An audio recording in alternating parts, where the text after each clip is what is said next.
আল্লাহ তাআলা দুইটা পুরস্কার দিবে। ও যুবক ভাই, এক নম্বরের পুরস্কার আল্লাহ দুনিয়াতে আনন্দময় একটা জীবন দান করবে। পরকালে আল্লাহ তাআলা বান্দা যা আমল করবে তার থেকে হাজার গুণে লক্ষ গুণে কোটি গুণে বাড়াইয়া আল্লাহ পুরস্কার দান করে দিবেন। করে সুবহানাল্লাহ। শেষ পর্যন্ত যদি আপনারা বলেন তাহলে আমি আপনাদের সামনে দুইটা উদ্দেশ্য এবং দুইটা পুরস্কার বলবো। ঈমানের সাথে মুনাফিকি ছাড়া দুইটা হাত আল্লাহকে দেখায় বলেন হুজুর মুনাজাত পর্যন্ত থাকবো। কারা কারা দুইটা হাত আল্লাহকে দেখায়? লিল্লাহি তাকবীর। তবে ঈমানকে পরিপূর্ণ করা এবং নেক আমল করা আমরা এক সময় সহজ মনে করি। নেক আমল করছি, নামাজ পড়ছি, ইবাদত বন্দেগী করছি, যেমনি মনে চায় এমনি করছি। তবে সূরা বনী ইসরাঈল আল্লাহ তাআলা কন্ডিশন দিয়েছেন যে নেক আমল কেমনে করবে। আল্লাহ বলেন ওয়ামান আরাদাল আখিরাতা ওয়া সাআ লাহা সা'য়াহা ওয়া হুয়া মুমিন। আল্লাহ ডাকতে বলে খোদা, যে ব্যক্তি আখিরাত কামনা করে এমনি আমি আল্লাহ আখিরাত দেব না। আখিরাত পাওয়ার জন্য চেষ্টা করার মতো চেষ্টা করার শক্তি আল্লাহ দিয়েছেন।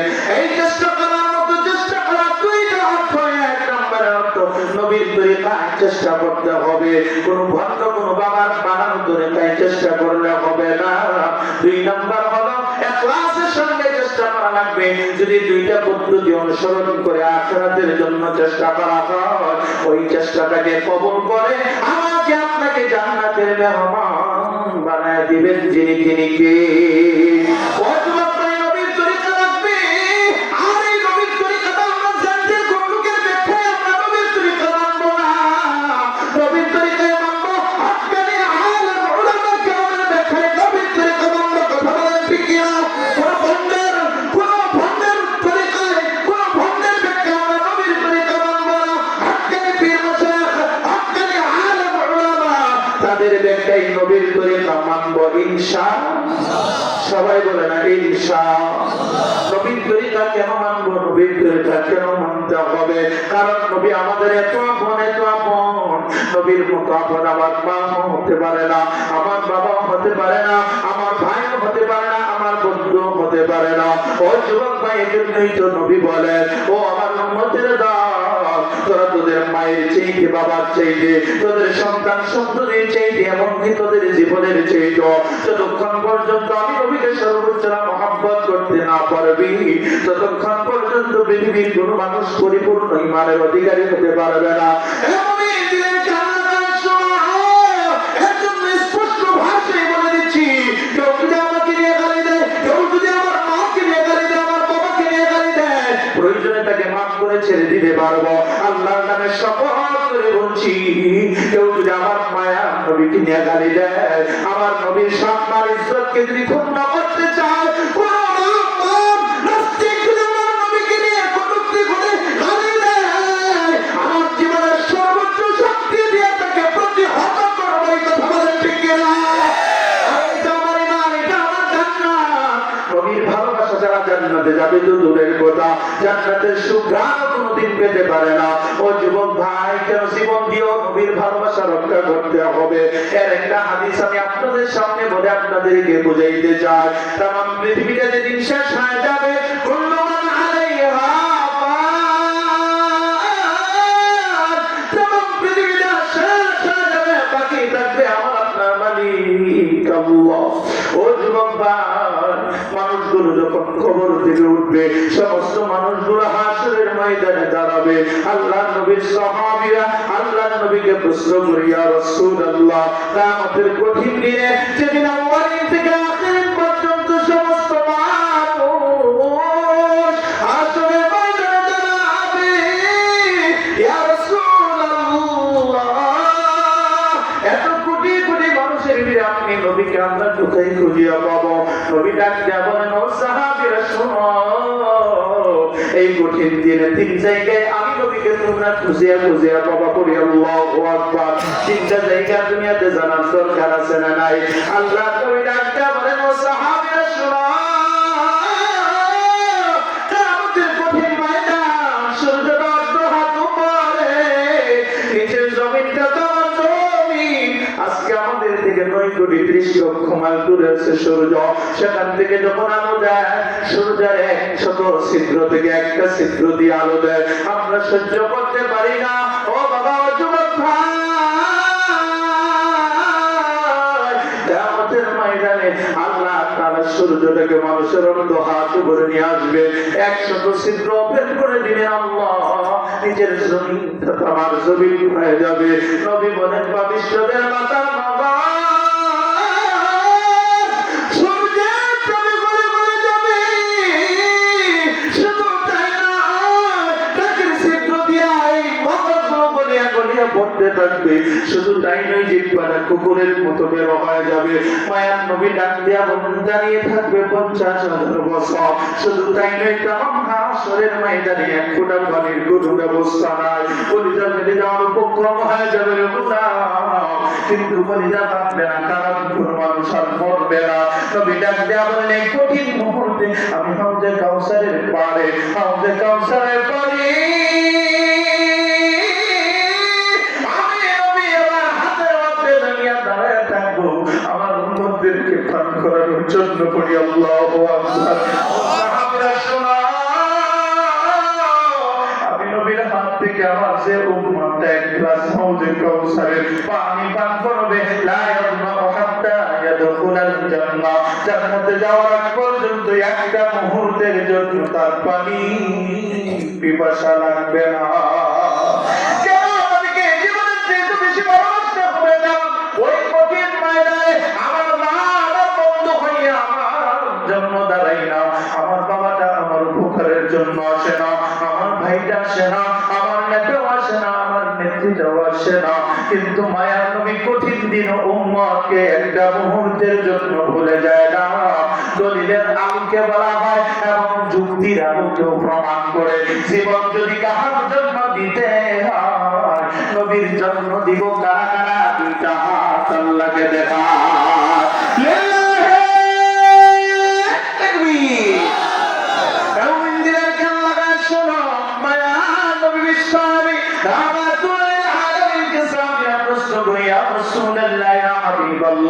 আপনাকে যদি হাউজে কাউসারের পারে খুঁজিয়া না পাই, ওগো নবীজি আপনাকে আমরা কোথায় খুঁজিয়া পাবো? নবী ডাক দিয়া বলেন ওয়ানাতুল মাওয়াজিনাল কিসফা লিয়াউমিল কিয়ামাহ। আল্লাহ নবী ডাক দিয়া বলেন সাহাবীরা শুনো, কিয়ামতের ময়দানে সবচেয়ে ভয়াবহ একটা জায়গা হবে, যেদিন মানুষের আমলনামাগুলো মাপা হবে, কাহারো আমলনামা দেওয়া হবে ডান হাতে, কাহারো আমলনামা দেওয়া হবে লাঞ্ছনার সাথে, বাম হাতটাকে বুকের ভিতরে সিনা দিয়ে ঢুকাইয়া পিছনের দিকে হাতটা বের করে বাম হাতে আমলনামা দেওয়া হবে। আল্লাহর নবী বিশ্ব নবী ডাক দিয়া বলেন ওই দিন মানুষগুলো নিজে তার নেক আমল দেখবে, আমলের খাতাটা তার হাতে তুলে দেওয়া হবে। ইয়া ওয়াইলাতানা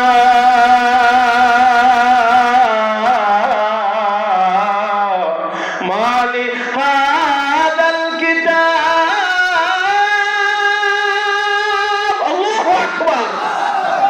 ওই দিন আমলনামা হাতের মধ্যে পাইয়া বান্দাগুলো আল্লাহর কাছে বলবে, আফসোস করবে, হায় আফসোস, এটা কেমন আমলনামা গো, যেটার মধ্যে আমার জিন্দেগীর ছোট ছোট গুনাহটাও লেখা হয়েছে। আমি 4 দেওয়ালের ভিতরে গোপনে গোপনে কম্বলের নিচে নিয়ে কোন গুনাহটা করেছিলাম ওই গুনাহটাও সারা হয় নাই।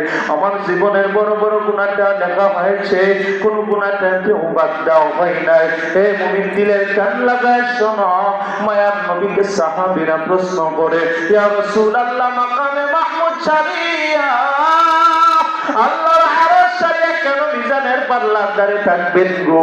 নবী ডাক দিয়া বলেন, সাহাবীরা রে, ওই কঠিন দিনে আমার উম্মতের আমলগুলো যখন মাপা হবে, আমার কোন কোন উম্মতের আমলের পাল্লাটা হালকা হয়ে যাবে, গুনাহের পাল্লাটা ভারী হয়ে যাবে।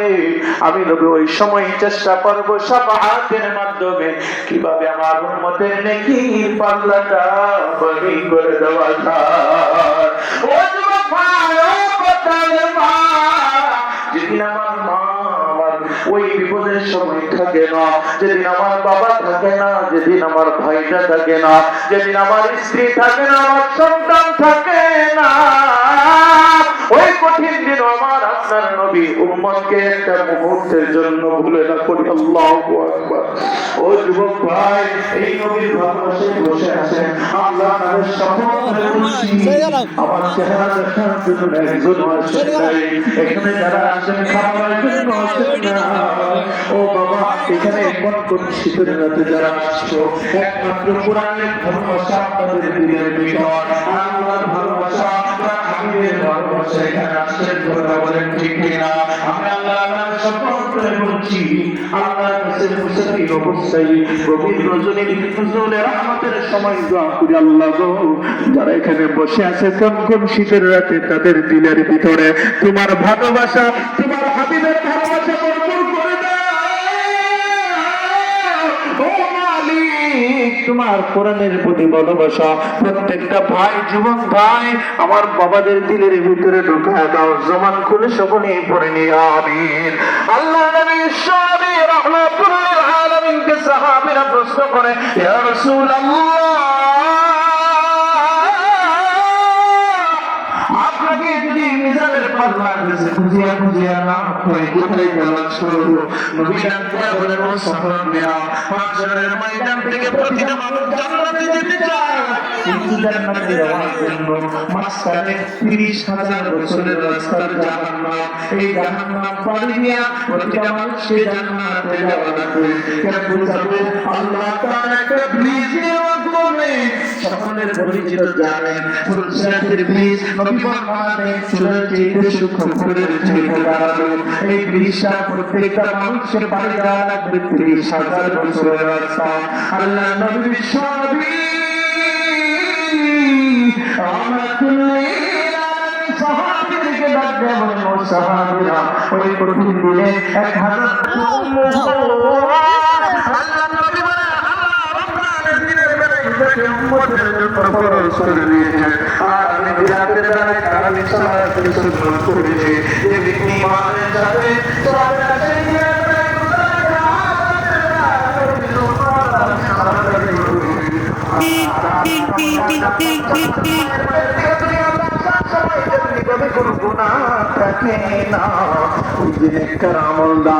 দিনের বেলায় রোজা রাখছে, রাতের বেলায় আমি নবীর সুন্নাত আদায় করেছে, আল্লাহ ওই বান্দাটা, ওই বান্দিটাকে নিষ্পাপ বাচ্চার মতো নিষ্পাপ বানায় দিবে।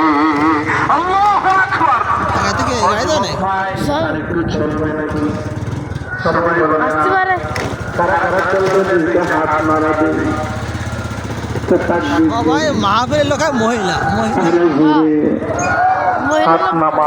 আমি বলছিলাম দুইটা উদ্দেশ্য, এক নম্বর পরিপূর্ণ করা, 2 নম্বর আমল করা।